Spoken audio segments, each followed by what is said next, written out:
joining us now, former Utah Congressman Jason Chaffetz and former Labor Secretary nominee Andy Puzder. Gentlemen, thanks for joining us and spending time with us this Friday night. Jason, what's your reaction to that report?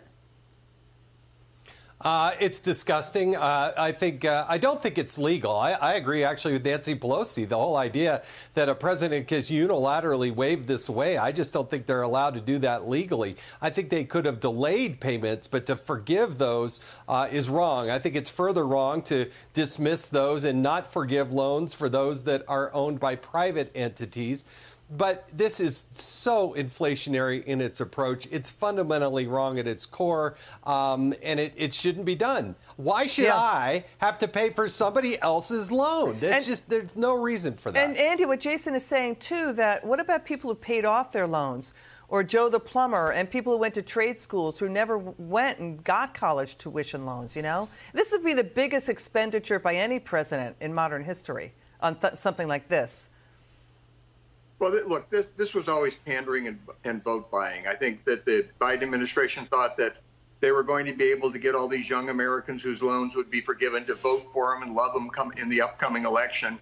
And if Republicans challenged this loan write-off, then all of these kids would be mad at the Republicans. Well, it didn't work out that way. Americans realized that, as you said, plumbers and truck drivers who can barely afford food and gas with this Biden inflation were actually being hurt by this.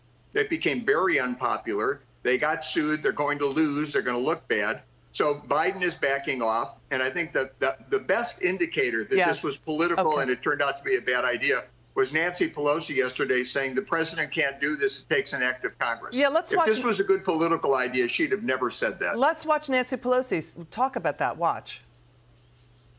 People think that the president of the United States has the power for debt forgiveness. He does not. He can postpone, he can delay, but he does not have that power. That has to be an act of Congress. Okay, so there's all that. Jason, there's also this. The Inspector General of Homeland Security finds nearly 2,000 Homeland Security government workers. They're supposed to be keeping us safe. They got caught stealing millions of dollars in pandemic jobless benefits. We're talking FEMA, TSA, even law enforcement training centers, even people who are supposed to be overseeing the budget and Homeland Security. What's your reaction when you hear this? Well, I want to see them prosecuted. You know, if they're going to uphold the law, then go out and prosecute those people. Put them at the front of the line and prosecute them first.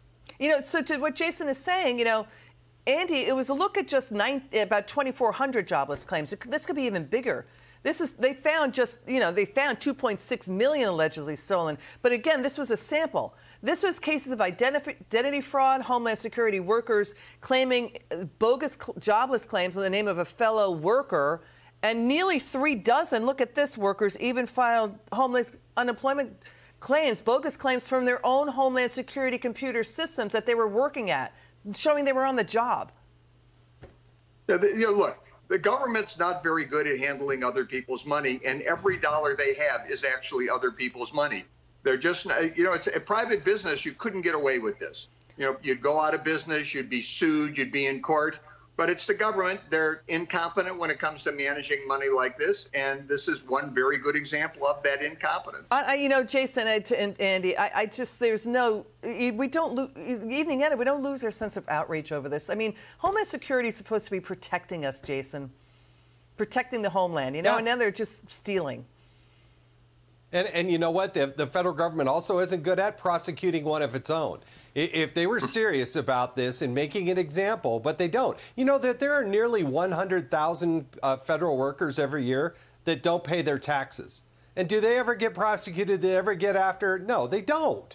And it's sickening. The American people see it. That's why I think it's disgusting that nearly 25% of our gross domestic product, 1 out of every $4 in this country, is spent by the federal government. And then we wonder why we're $40 trillion in debt. His final word, Andy. I mean, it seems like Republicans get upset about this. You don't hear a lot of uproar from the other side.